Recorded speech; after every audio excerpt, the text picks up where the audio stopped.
Oregon and Utah are playing the game of the week in the Pac-12 and in all of college football. Pressure's on for both sides. There's just a little bit more on Oregon, though. Here we go. You are Locked On Ducks, your daily podcast on the Oregon Ducks, part of the Locked On Podcast Network, your team every day.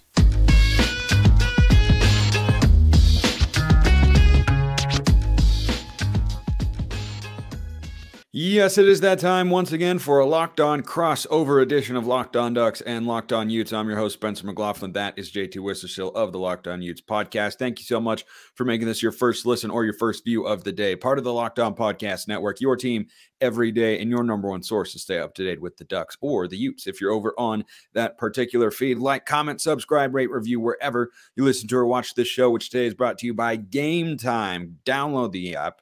Create an account, use code Locked On for $20 off your first purchase. And that word that I slurred together is app. Download the app, create an account, use code Locked On College for $20 off your first purchase. Let's hop right into it, JT. The reason I think there is just a bit more pressure on Oregon here is that Cam Rising is not currently available. And I think that for Oregon, this would be a very frustrating and season derailing loss. And for Utah, it would be season derailing, but in more of a disappointed loss sort of way than in a bad loss sort of way. I think you're absolutely right. The more I think about it, I mean, if Utah loses this game, I think especially if it was to be a bad game, or even if it just came down to like Bryson and he wasn't able to get it done, this would be, you'd look at it and go, what if this Utah team was at full strength? Oregon, they're operating very well right now. They're a top 10 team for a reason. And I just even look, if you do look at it from both sides' perspective, is it worse for, I know Utah's home winning record and all that, but that Cam Rising's played a huge role in that the last couple of seasons. It hasn't been with a backup quarterback that Utah's been able to beat a top 10 team that they're going to be facing now against Oregon. Yes, they beat UCLA already this season, but look, it's going to be just take everything for Utah to win this game. It's one I think they can win, but it's not a bad loss. If you're Utah and say, oh, you lost to Bo Nix and Oregon, a legit team that still has college football playoff aspirations, and they also have Pac-12 contender. And Utah still in the race to get to the Pac-12 championship game. But I think we can also say it's going to be very hard to do that when you still have a game at Washington. And I just don't see this being the year where a two-loss team gets in, especially one that doesn't have a tie. If Utah was to somehow have a tiebreaker over like Oregon and Washington, then they'd have a chance. But it would be so much worse of a loss for Oregon to say we lost to a backup quarterback in Utah's house, especially with how the game played out last time that Oregon made their way down to Rice-Eccles Stadium. And there's still some players left from that team. So I think they'll be fired up and ready to go in this one. And it's going to be a great game, but it will be more of a disappointing loss for Oregon because they're pretty much at full strength. Yeah, and I do feel good about the Ducks in this spot, just to give you a quick preview of our predictions, which are coming later in the show. But you talked about Oregon being closer to full strength than Utah. That's unquestionably too. This is still going to be a really good, challenging football game for the Ducks to ultimately win. Utah has not lost with fans in the stands at Rice-Eccles since 2018. What is it up to now? 33 consecutive games? Something close to that. And I even saw, I think it was Josh Newman of the KSL.com contributor even tweet out about a reminder, like even the loss they had in 2020, there was a bunch of guys who couldn't play in the game because of COVID. Yeah, so even exactly. That's kind of a weird one in that. That's why it doesn't count. Nothing about the 2020 season is relevant. Nothing about the 2020 season is relevant. Yeah. Utah has not lost a home game since 2018 for any sort of football that anybody actually cares about, because what even was the 2020 season, and the home field advantage is really, really tough. But one reason, JT, I feel good about the Ducks in this spot is, yes, the home crowd is going to be on fire. They'll have been riled up for game day. It'll go game day. They'll transition right over to the stadium. The energy is going to be immaculate in Salt Lake City. There is no doubt about that. Here's where I feel good about the Ducks, and I want your thoughts on this. Oregon has played in two supremely hostile environments this year. At Washington, if they just picked up 1 4th down, they win the football game. At Texas Tech, they were able to scrap and claw and fight their way for a 38-31 win. Bo Nix is the key here. Bo Nix in those two true road starts in Pac-12 play where you have actually hostile environments against at least decent football teams has gone for over 300 in both games and has not turned the football over in either of those contests. This is the most experienced quarterback in the history of college football. Nobody else has started more games than Bo Nix. And the great neutralizer, you can't neutralize it entirely because I expect Oregon to have some false starts in this game. But that Utah crowd is not going to rattle Bo Nix the way they could a Dante Moore or insert another, young, less experienced quarterback across the Pac-12 or across the country, even a Graham Mertz, for instance. Best quarterback that will have come to Rice-Eccles Stadium to play. And I agree with what you're saying. He's played in hostile environments. I mean, his first start of his career was against Oregon at AT&T Stadium. So that place was already a ruckus environment. And ever since then, he's gone on to now do what he's done with the Ducks. I think he's a legit Heisman contender. And I do think, yes, the false starts, I do think a couple will happen. I think there's going to be some miscues because there could be some issues in blitz pickup, all those kind of things that just tend to happen to teams inside Rice-Eccles Stadium because whenever it gets loud. And also the altitude thing is a thing we've seen affect teams time and time again. It's part of the reason that Utah playing at the Utes is just such a challenging task. But Bo Nix should play pretty well. I mean, I wouldn't be surprised at all if he didn't have an interception, maybe got strip sacked one time, because even strip sacks are more so on the offensive line getting beat, which Jonah Ellis is a really good pass rusher. He's capable of getting home. And then when you look in the secondary, Utah does have playmakers. Cole Bishop, Zamiah Vaughn coming off a really strong game too. So I think it's possible for Utah to still pick off Bo Nix, but by no means do I expect, if we go back to the UCLA game, I mean, like the domination that they had over Dante Moore to the point you said is not going to happen here. Oregon should move the ball. And it's not because, this Utah defense, even though they're so high ranked, they're not as good. No. This is best on best, in my opinion. The Oregon offense versus the Utah defense, two of the best units at both of those respective sides of the ball in the conference and in college football in general. So I think it's going to be a fantastic matchup. I do not expect Oregon to walk into Rice-Eccles Stadium and throw up 40. They're capable of that. I'm not going to fall out of my chair if it happens, but this Utah defense, I think, is capable of forcing some 3-and-outs, some drives that stall. But Oregon's going to finish drives too. That's what's going to make this game so much fun. And I bet there's going to be a lot of NFL scouts in attendance too, Spencer, because if I was an NFL evaluator, I would want to see how Bo Nix is going to do against a lot of guys on this Utah defense who are also going to be playing on Sundays in the near future. Yeah, like Jonah Ellis, for instance, among them. Most notably, they'll be missing Lander Barton, though, from that run defense that has been, just gaudy this year, frankly, for the Utes. It has been the strongest element of their run defense. And we've got plenty of matchups to break down, but I'm curious as to that one, JT, and kind of the counter that Oregon might come with. The Ducks offense this year, their best trait has been their balance. They can run the football really well, 227 yards a game. Bo Nix throws it very well in the 300 range. I have to double check the exact number, but it's not uncommon for him to go over 300 yards. So how do you see this Utah defense holding up against the best rushing attack statistically they have faced all season, and then countering that with a quarterback at Bo Nix who can hurt you in the air or on the ground? I think it's going to be a great matchup. That's where it helps that Utah does have so many elite players that will Utah pad the box maybe a little bit. I mean, Cole Bishop's going to play in the box just because he's so good close to the line of scrimmage. You're going to see him down there a fair amount, but I also think you'll see him bail out on 3rd and longs and play coverage as he does, helping out on the back end. So I do think Utah should be able to hold up well against the run with only 4. Yes, they didn't get off to a great start against USC, and everyone loves to blast Lincoln Riley for getting away from the run. They did try to run it a few other times in that game. It just got them in a lot of 2nd and long situations because the Utah run defense really did round into form. So that's why I think a lot of people aren't giving this Utah defense enough credit for early on, like, they got gashed by the Trojans, and then it was Lincoln Riley's fault. No, it was Utah still doing a lot of things, including forcing a fumble in that game that really helped turn things around for Utah in the eventual victory against the Trojans. So I do think Utah defensive line is going to be able to win up front. I think the linebackers are still going to execute. Losing Lander Barton hurts. Really helps when you have a guy like Leavani Damuni as the kind of the 3rd guy who's already played a ton this season. He's a guy who's done a lot of great things at Stanford, been really good so far this year for Utah. So I expect him to step in and do well instantly. And Utah, look, as much as they've given up a couple big plays on the season, their defense always responds, and they've also forced numerous coverage sacks. So I do think this is a good secondary as well. And once again, I just go back to best on best. I think the Utah defense is going to force some 3-and-outs, and there are going to be times where Bo Nix has nowhere to go. We'll see if he can tuck it and run it and get the first down, or if a guy like Cole Bishop or Levi Damuni that we mentioned is going to be able to meet him before he's able to reach the sticks. But yeah, we're going to see both guys on each side. So Troy Franklin's going to make a big play. Bucky Irving will get loose for a run or two because great players are going to make plays at the collegiate level like that. And I do think that it's going to be fun to watch both sides go at it and just see who makes enough plays on the other side. Is Utah going to win the turnover battle? That's one of the key things to me. Is Oregon going to be able to take care of the ball and not give the Utah offense a short field, which if we're comparing all the units in this game, the Utah offense would probably be the worst one, but they're starting to look a lot better going back from the Cal game to the Trojans. It's a nice progression they're on. Now we'll get to see how they'll do at home. So it's just going to be so much fun to watch these two great teams go at it. Yeah, it will be. And there are a lot of game-changing matchups that are going to play out on the field, just like Athletic Brewing is changing the game with their non-alcoholic brews. They have this wild concept over at Athletic Brewing Company. You ready?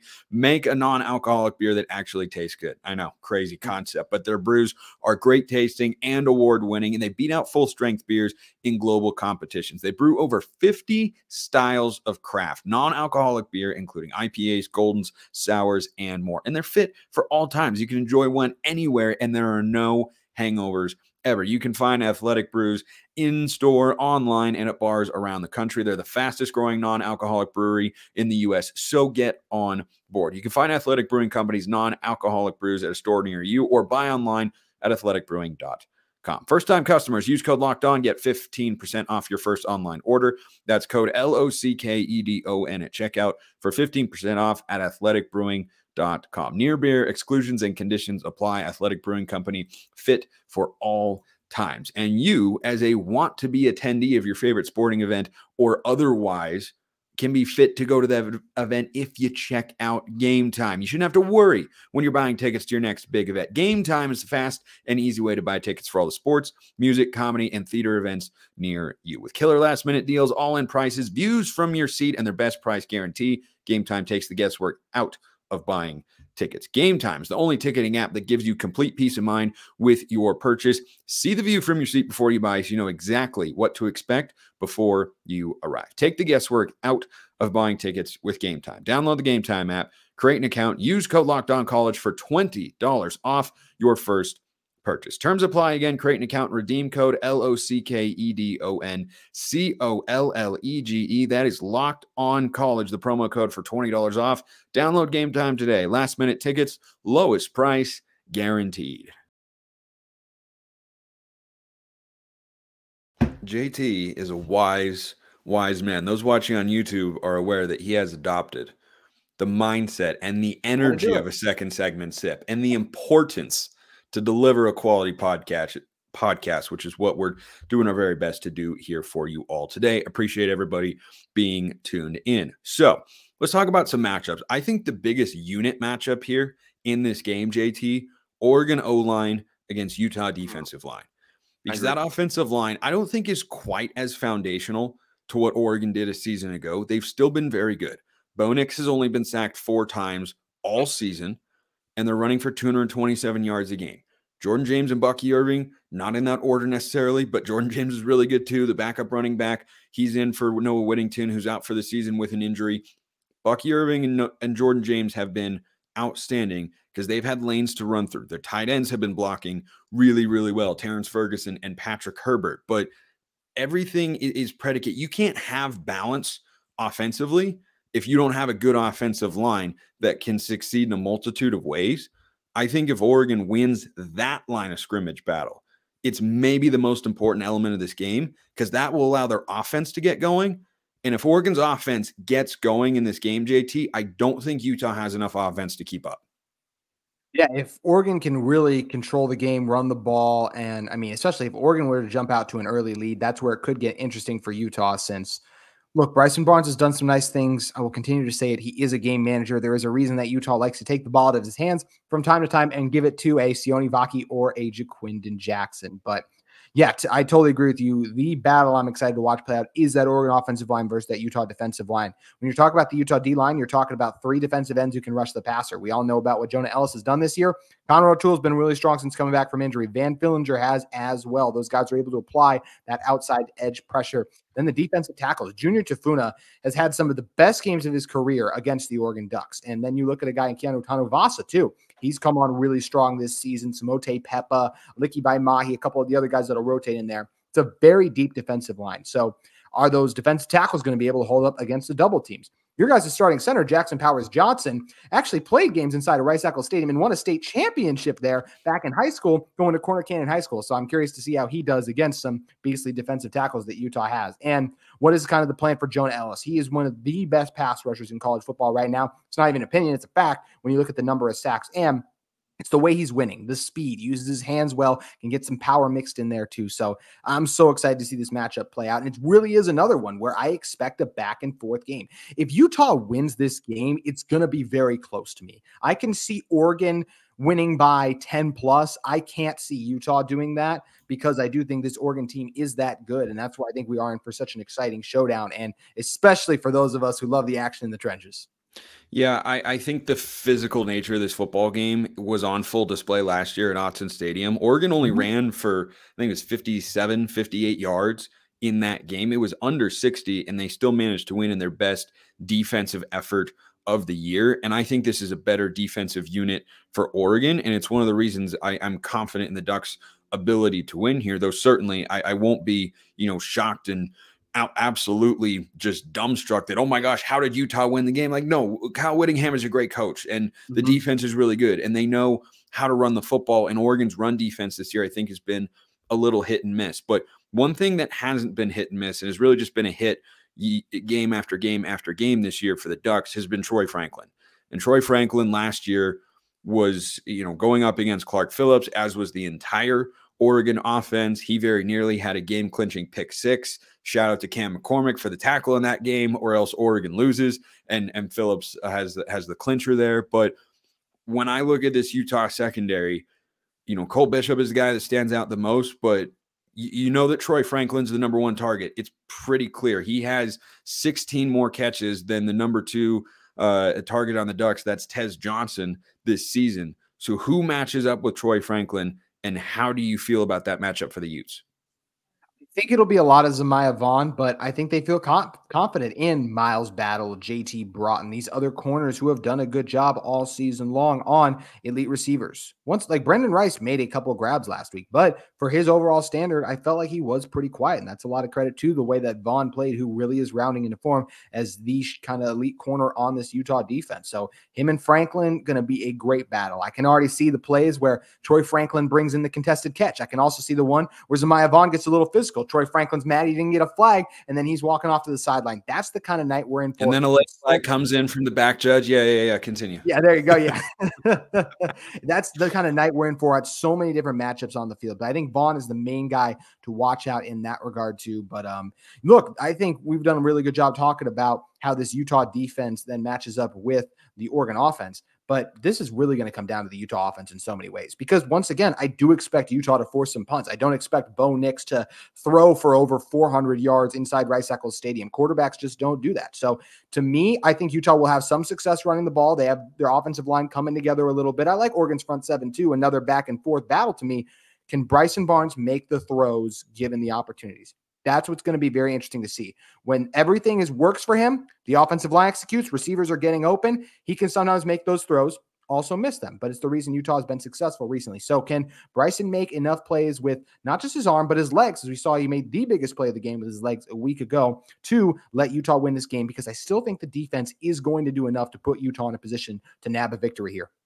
Yeah, and I think Bryson Barnes has a lot of comparisons to Tyler Shuck, who Oregon played at Texas Tech on the road earlier. Again, hostile environment, not a guy who's going to light it up. I think Shuck has got more talent than Barnes. He's a little bit bigger, a little bit better runner, a little bit better arm, but stylistically, they look very much the same. And Barnes is involved in the running game. They showed that last week. He's got that scramble ability, in Oregon has had their ups and downs. I don't think it's all been downs, but certainly it feels 60-40 in the negative for the Ducks, containing quarterbacks from getting outside the pocket. That was certainly the case last week with Cam Ward, who they were still able to sack 6 times. So I think that Oregon's defensive line will have the opportunity to get after Bryson Barnes, who's been under pressure a few times this year, but he showed that that he's pretty darn nifty. By the way, just a thought that I had, in case you're wondering where my head is at when we record these podcasts, you and I should be like on a Christmas card with our color scheme right now, because you've got the Utah red and I've got the, apple Christmas green here for those listening on podcasts. I was literally just sitting here listening to you talk, and then I looked at it and went, it's not even November yet. So I'm kind of against saying the word Christmas before we hit Thanksgiving at this point in time. But we really do have the Christmas colors covered in a big, big way here. And we've got you all covered as well with everything that you need to know. Couple more players you got to know about on both sides of the ball. If you like any individual players in this game to go over or under a particular stat total, Prize Picks is the way to go. The largest independently owned daily fantasy sports platform in North America, the easiest and most exciting way to play daily fantasy sports. It's just you against the numbers. Instead of battling thousands of other players, pros and sharks, you just pick more than or less than on 2 to 6 player stat projections, and then you watch the winnings roll in. Quick withdrawals, easy gameplay, and an enormous selection of players and stat types are what make Prize Picks the #1 daily fantasy sports app. So if you like anybody in particular in this game, go check them out at prizepicks.com/lockedoncollege. Use code lockedoncollege for a first deposit match up to $100. That's prizepicks.com/lockedoncollege. Use code lockedoncollege for a first deposit match up to $100. All right, JT, let's wrap up a couple things before we get to our game predictions for the game of the week in college football. I think Bryson Barnes' story is fantastic, and I know everyone is riding high about him right now, and I think he has played well the last couple of weeks, and the Utah offense has found something. I'm going to go out on a big, big time, and I mean razor-thin limb here, and say that Oregon's defense more closely resembles Oregon State and UCLA than it does USC and Cal. And I can think two things at once.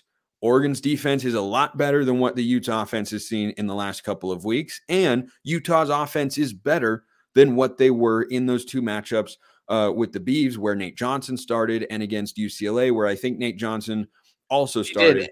And Utah only registered 7 offensive points in that game at home. Right. My concern on the Utah side of things, and a plus for Oregon, is there was a point in time this year, for a reason, in which Utah felt Nate Johnson gave them a better chance to win the football game. And it's because though Bryson Barnes has a floor that is obviously high enough to win college football games against Power 5 opponents, he's never lost a game in which he has started. As a matter of fact, there's clearly a ceiling. And I think he's going to hit that ceiling this week against Oregon, because I like their front four. I like getting Justin Jacobs back at the linebacker position. If Oregon takes away, and this is another reason I'm confident in the Ducks, if Oregon takes away the Utes ground game, they're going to struggle to move the football. If Utah takes away Oregon's ground game, they can still move the football, because you've got Bo Nix, you've got Troy Franklin, and a bunch of other weapons. And I think Will Stein has done a nice job getting everybody involved in the passing game this season. Bucky Irving and Terrence Ferguson are the number 3 and 4 receivers on this Oregon team. What do you think of my scorching hot takes there? Unfortunately, you are correct. It's going to be hard for Utah to move the ball if they get in those 3rd and long situations. But I do think they have the bodies up front to make it 2nd and manageable. And this is a Utah team that will run it on 2nd and long. So maybe they can make it 3rd and manageable. Sataualau man in the right tackle spot. Coley, the new center for Utah, has come in the last 2 games, really stabilized thing on the offensive line. And I think you're right. This is a tougher test for them in a defensive front. But I think what's also nice for this Utah team is they've been trending in the right direction and just playing better, where I think they're ready for the task here. You have backs in Jaquindon Jackson, and especially with what Sione Vaki is showing right now, that who can break those tackles in those situations and get those extra yards. So I do think Utah will still have some success running the ball, but they're probably going to have also their own 3 and outs because they'll suffer a tackle for loss, and then we'll see what Bryson can do there. Oregon has had the ball moved on them through the air so far this season. Now, the problem for Utah, if you look back at the Washington State game, was Cam Ward made some incredible throws in that game. Yeah. Those that Bryson Barnes has will every game make 1 to 2 throws, more usually just one, that you're like, wow, that was a really good throw, like a deep throw. But outside of that, he is pretty quiet. So really, to me, it falls on the receivers to get open. A Devon Vele, can he bring in some contested catches in this one? Can Money Parks or Munir McClain, one of those guys, break free just once? Mikey Matthews over the middle of the field. How's Landon King going to do in this game?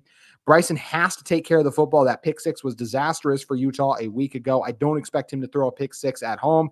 I mean, yes, I wouldn't be surprised if he threw an interception because this is a good Oregon defense, but I think Utah does have the guys who are capable of winning at times against Oregon. This game is going to fall on the Utah defense. They have to step up and they have to give Oregon their worst offensive game of the season, something that is very possible because it's what they've done to almost every single team they've played so far this year, with the exception of that being USC, because of just how bad they looked against Notre Dame, if we're being honest, when it comes to that one. So I'm excited for the opportunity that Bryson has here. You mentioned he hasn't lost a start. This will be the toughest one that he has had because yet Utah is a bad matchup for USC, and they've had the Trojans number.